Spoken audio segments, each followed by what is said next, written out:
오늘은 말씀의 주제가 조금 색다릅니다. 6.25 전쟁을 주제로 말씀을 나누고자 합니다.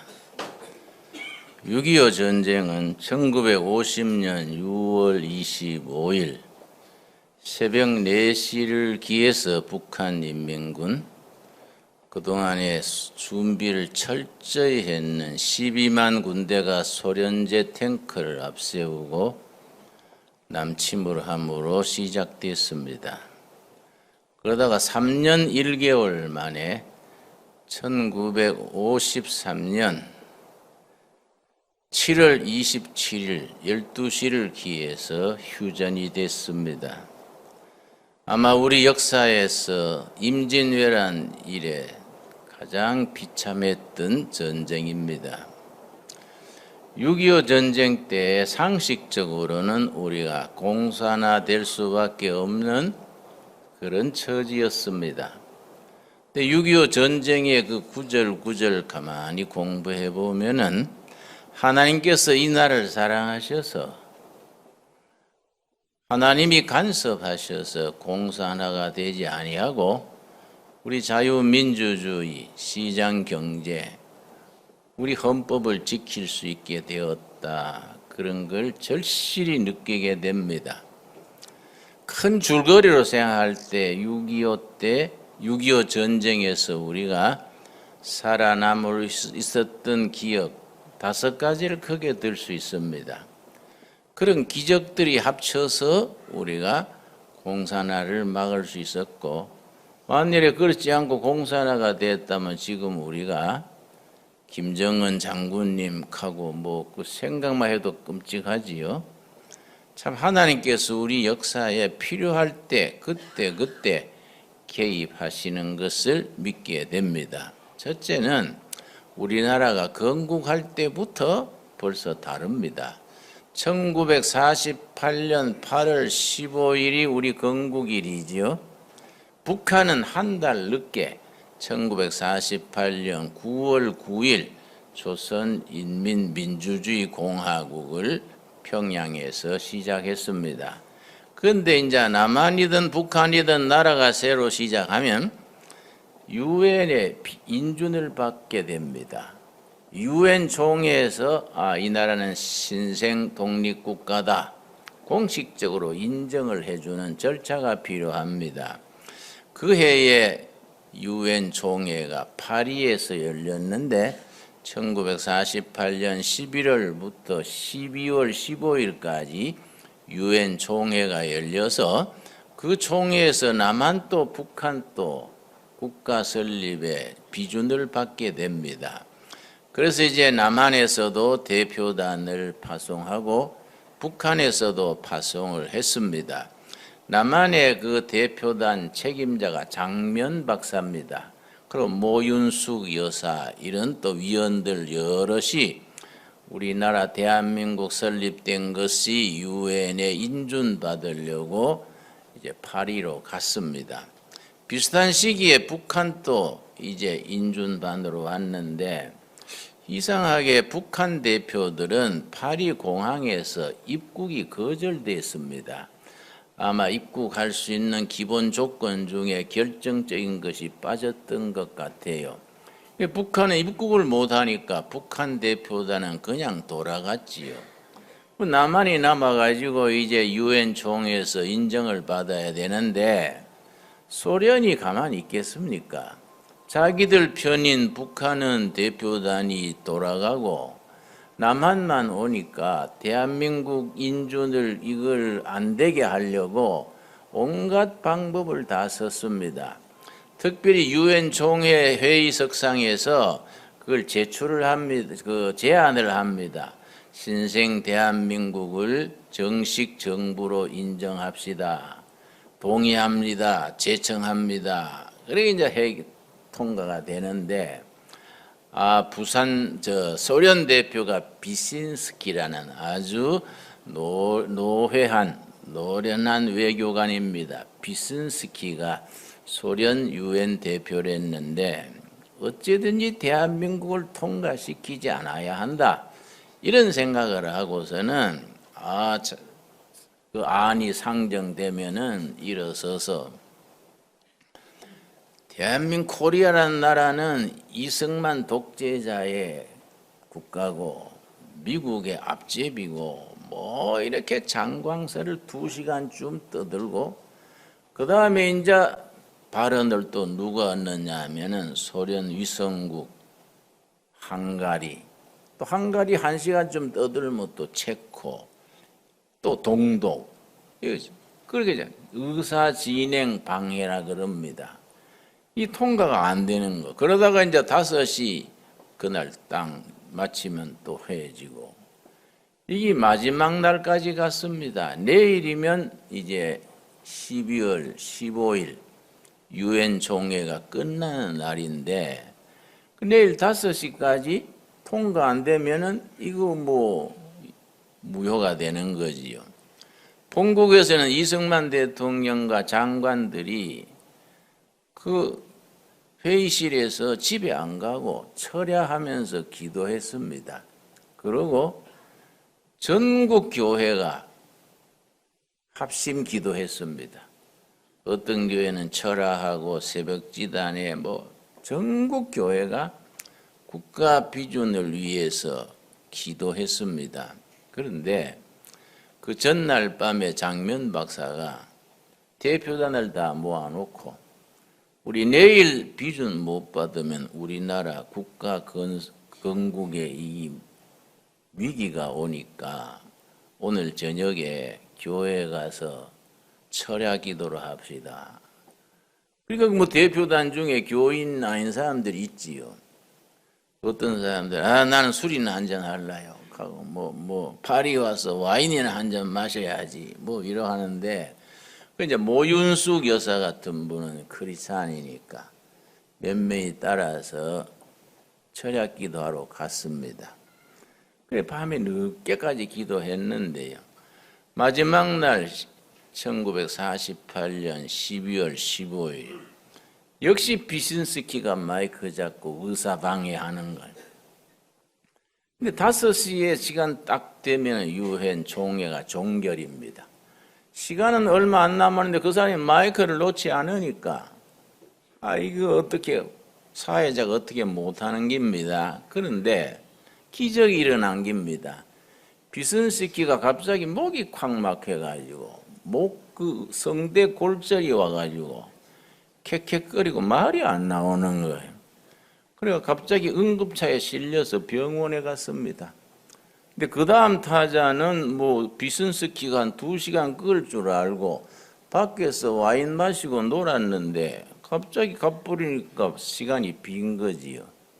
그때 사회자가 대한민국 정부 수립 인정안을 상정합니다. 그 사이에 상정을 했더니 46대 7로 대한민국이 통과가 됐지요. 이게 왜 중요하냐면은 그렇게 대한민국이 한반도의 합법정부로 통과됐기 때문에 1년 반 후에 6.25 전쟁이 일어났을 때에 유엔군이 참전할 수 있게 된 거지요.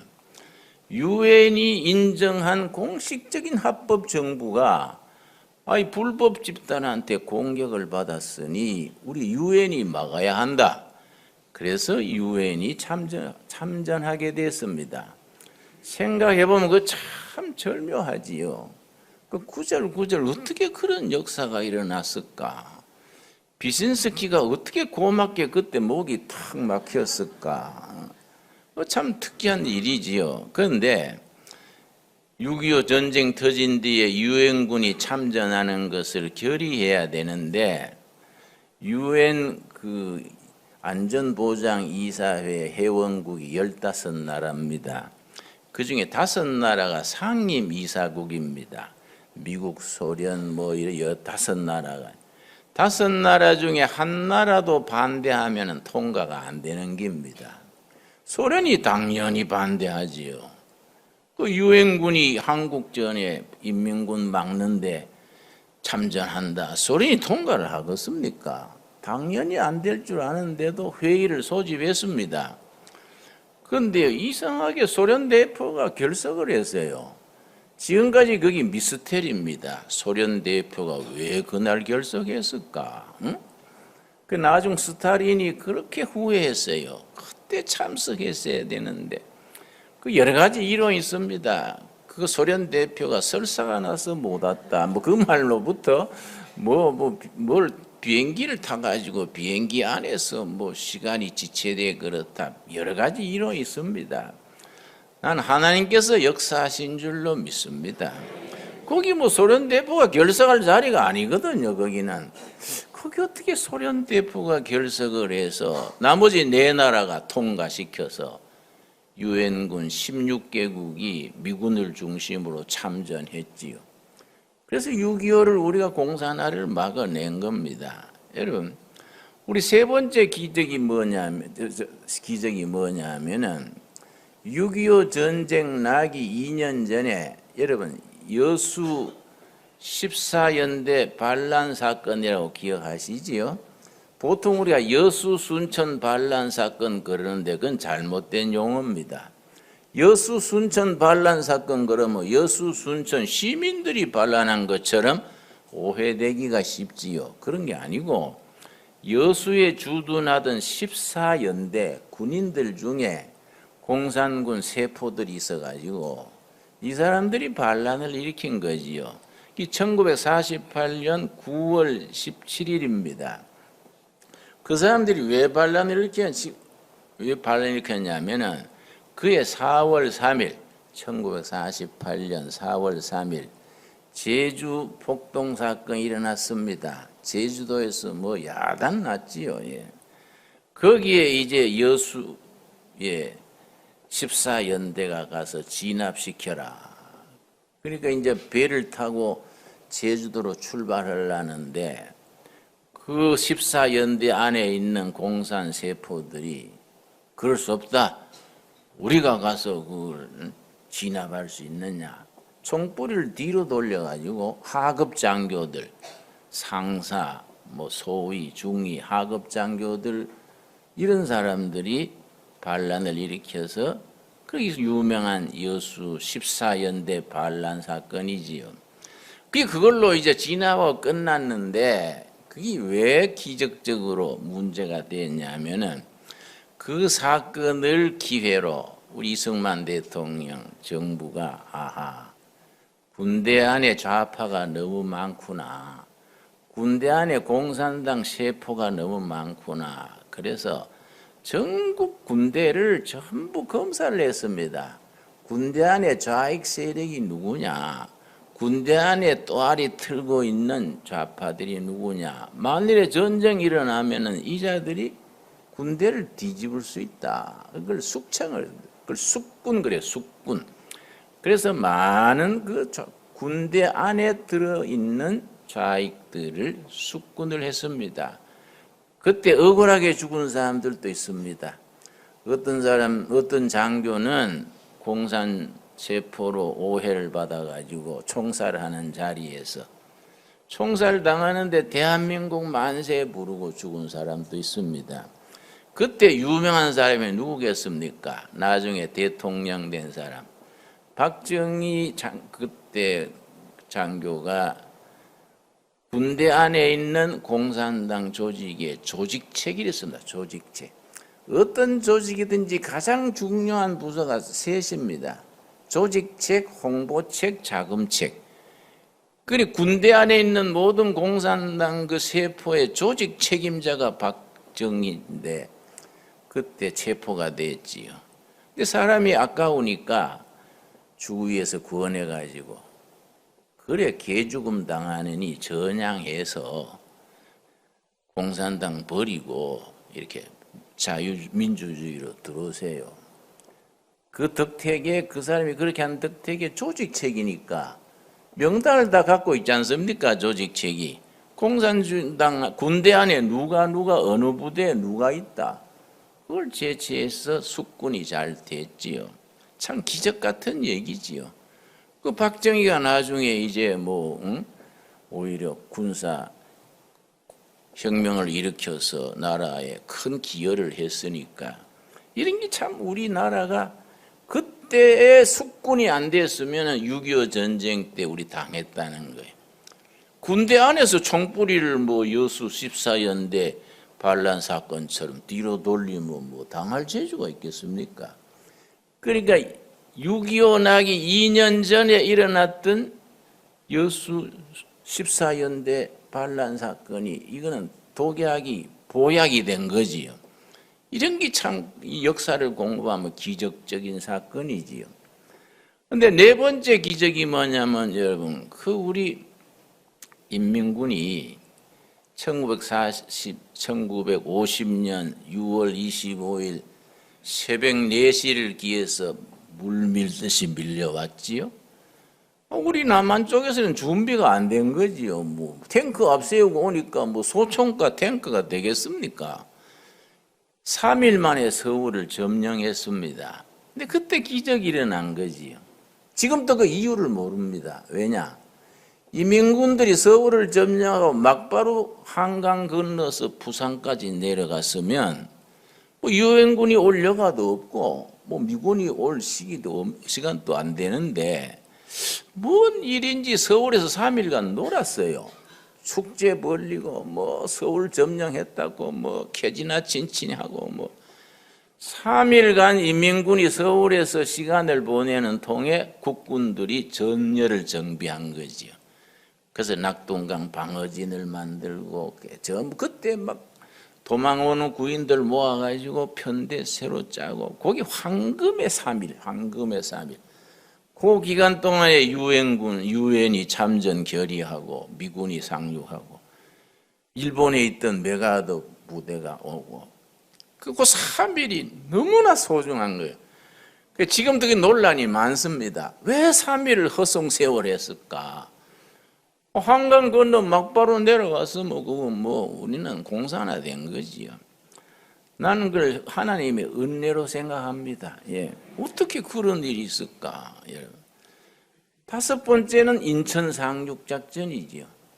맥어더 장군이 우리한테는 참 은혜, 참 고마운 부인데, 맥어더 장군이 한국에 처음 방문한 것은 6.25 전쟁 난 지 4일 만에 6월 25일 전쟁 터졌는데 6월 29일 한국에 와가지고 그때 전선이 천안에서 수원 그 근방 거기에 전선이 있었습니다.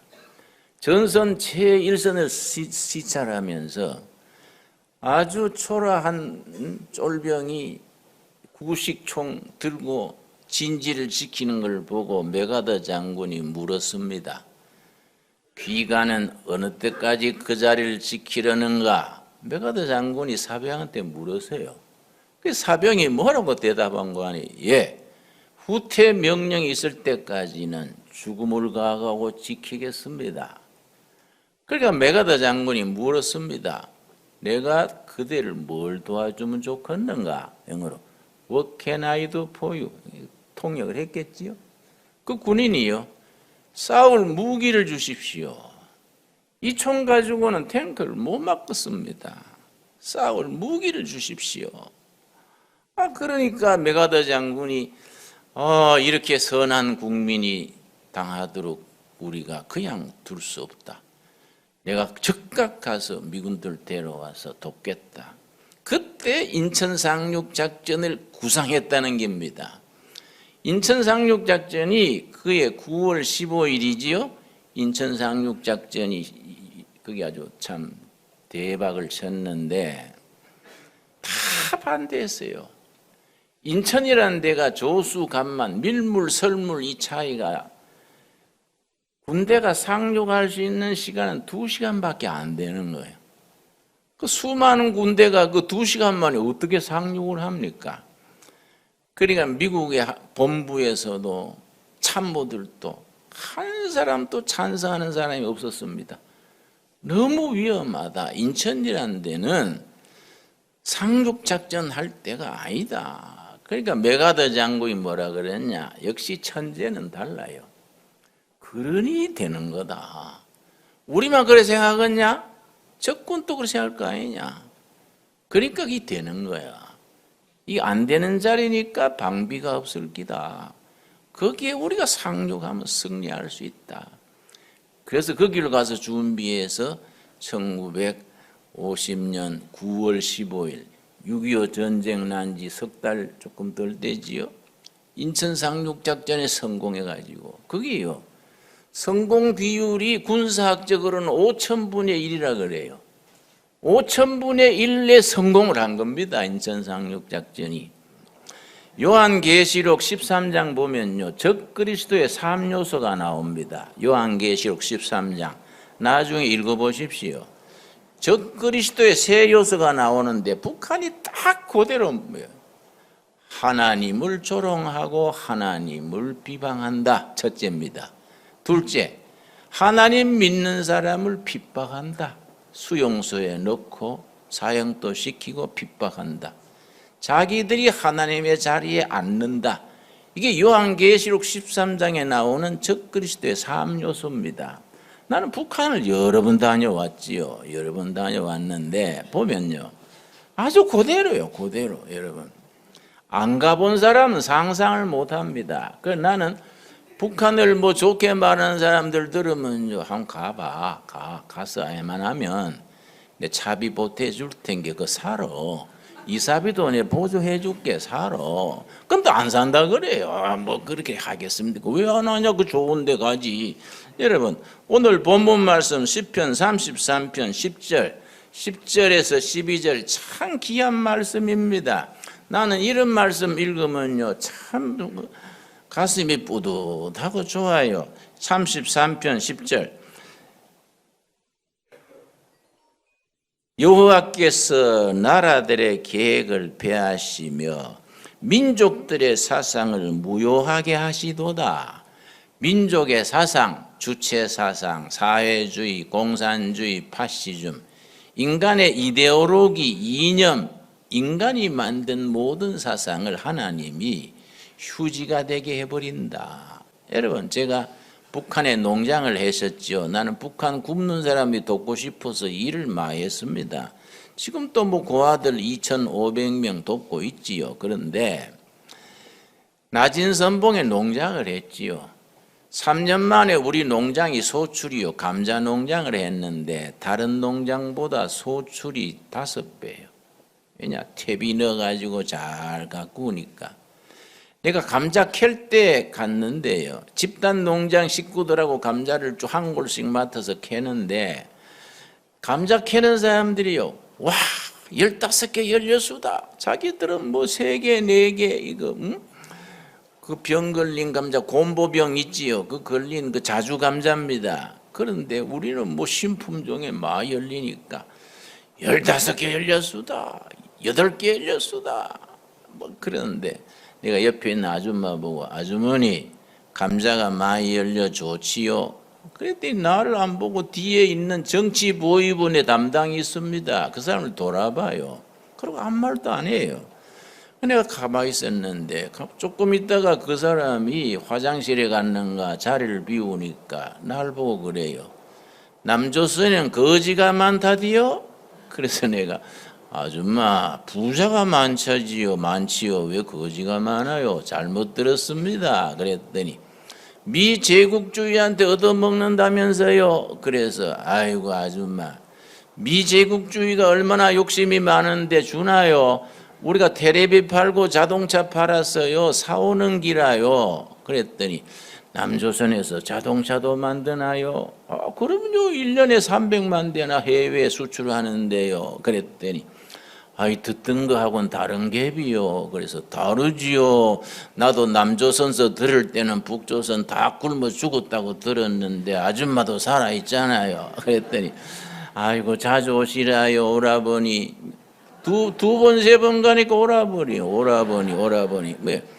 뭐 50년, 60년 뭐 주체사상 가르치고 공산주의 가르친 게 그냥 없어져 버려요.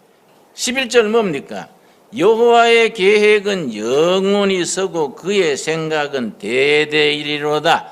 사람들의 깨와 수단과 방법은 사라지고 하나님의 계획, 하나님의 섭리, 하나님의 경륜이 세상 역사, 한반도 역사를 이끌어가게 될 줄로 믿습니다. 확실히 믿어야 됩니다. 12절이 결론이죠. 12절. 우리 한번 같이 읽겠습니다. 여호와를 자기 하나님으로 삼은 나라 곧 하나님의 기업으로 성택된 백성은 복이 있도다. 아멘 하시지요? 여호와를 하나님으로 삼은 나라 하나님의 기업으로 선택된 백성은 복이 있다. 선택된 백성이 영어로는 chosen people입니다. 그 조선 사람은 택했다 이 말이지요. 그렇지요? 하나님이 이 나라를 복음 나라 되게 하시고 통일 한국 되게 하시고 성경의 진리 위에 나라가 잘 튼튼하게 민주주의 나라가 인권을 존중하고 서로 법을 지키고 좋은 나라 만들어서 5대양 6대지에 복음 전하는 나라로 인도하실 줄 믿습니다. 그게 하나님의 기업이요. 하나님의 기업. 우리가 그렇게 확신을 가지고 나가야 돼요. 믿는 사람들도 흔들리고 이상하게. 그러니까 우리가 이 말씀 33장 12절 말씀 한국 교회 우리에게 이 나라에 주시는 하나님의 약속의 말씀으로 받읍시다. 12절 같이 읽읍시다. 시작. 여호와를 자기 하나님으로 삼은 나라 곧 하나님의 기업으로 선택된 백성은 복이 있도다. 아멘 하시지요? 여러분, 다가오는 통일한국 시대는 무슨 시대가 돼야 되겠습니까? 하나님의 말씀, 살아계신 하나님의 살아있는 말씀에 이 백성들의 통일한국 시대의 7천만 동포들의 영혼을 이끄는 살아있는 말씀으로 역사하게 될 줄로 믿습니다. 그걸 성서한국 시대, 그래 성서한국 시대. 성서한국에 예수 잘 믿고 부강한 나라, 복받는 나라가 돼가지고 다른 나라에 다른 민족에 복음 전하는 것을 선교한국 그래요. 그런 비전, 그런 사명감을 가지고 우리가 산속에 있는 조그마한 교회지만은 열심히 중복기도 하고 열심히 사업하고 자식 키우고 열심히 살아갈 수 있기를 바랍니다. 기도하겠습니다.